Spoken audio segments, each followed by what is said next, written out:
Good afternoon, and welcome to a special edition of the Wurf Report for April 7th, Keeping America Vigilant 2021. Pushing back. Arkansas's General Assembly voted yesterday to override Governor Hutchinson's veto on a bill that bans the experimental mutilation of genitals and hormone treatments for minors under the age of 18. The veto of the Save Adolescents from Experimentation Act, also known as HB 1570, passed 25-8 in the Senate and 71-24 in the House. The new law makes Arkansas the first state to ban doctors from administering these sort of treatments, including puberty blockers to minors. Governor Hutchinson stated, quote, "This is a government overreach. You are starting to let lawmakers interfere with healthcare and set a standard for legislation overriding healthcare. The state should not presume to jump into every ethical decision. We want to send a message of tolerance and diversity." Are you okay, sir? I know the Democrats have convinced certain governors and secretaries of state that they are the ones who have the power to pass laws rather than the state legislature, but this is the most ridiculous statement I've ever heard.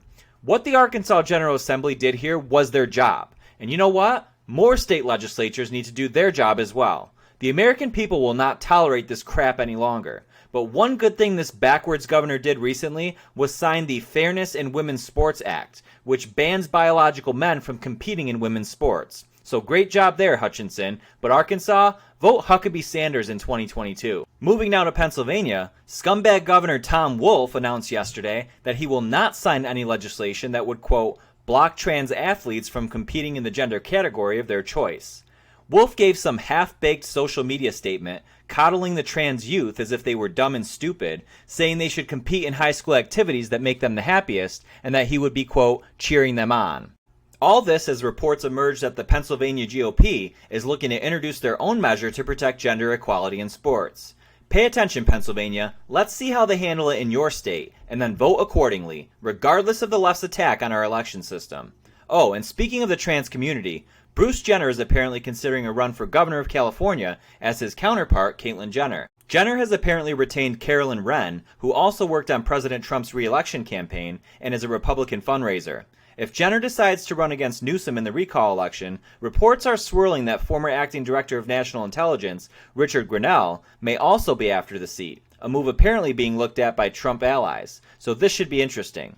Newsom, who has faced enormous amounts of criticism for his continued lockdown of California and handling of the COVID-19 pandemic, announced yesterday that economic activity in the state will be allowed to resume on June 15th, unless COVID cases rise again. I'm sure he'll find a way to make that happen. He also said the mask mandate and social distancing will remain in place indefinitely, along with the push for vaccination. God help you, California. We hope and pray this recall is successful for you. It could be your state's saving grace. Thanks for watching, America, and please, if you haven't done so already, support our channel by signing up early for our new platform at thewurfreport.com. Once we finally migrate over, we will not be uploading our segments anywhere else, and you'll need a subscription to watch to help us keep doing what we're doing. We appreciate your support, and we love you all. This has been a special edition of the Wurf Report for April 7th, Keeping You Vigilant, America 2021. God bless you all, God bless President Trump, and God bless America.